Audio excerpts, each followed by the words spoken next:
Road construction, safety, faster clearance, e-governance and development of water transport system was the major focus area of Minister of Road Transport, Highways and Shipping Nitin Gadkari in the report card of his ministry.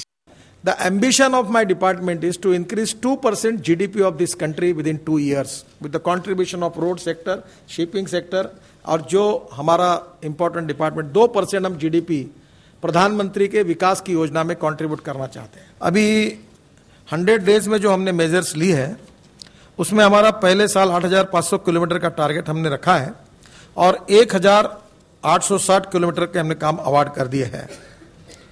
Construction of project is concern 6,300 kilometre target किया था और उसमें से हमने first year 1,000 kilometre का already काम दिया है, पूरा किया है और 350 किलोमीटर की स्ट्रेंथन करने का काम दिया हुआ है।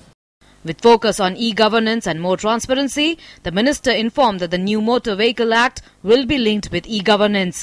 Emphasizing on better waterway transport, Gadkari said the government has unveiled an action plan for maritime sector which is being implemented with vigor. He said that waterways are a cheaper mode of transport and has potential to revolutionize the transportation system in the country.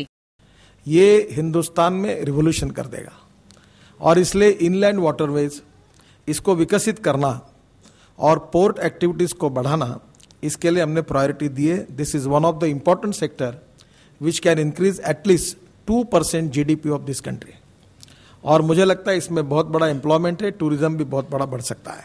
Shipping industry को हम highest priority दे रहे हैं। The sector has not been given due importance in the country in comparison to China, where waterways contribute 20% of the total traffic. In India, the contribution is merely 0.5%. Salva Chaudhary, DT News.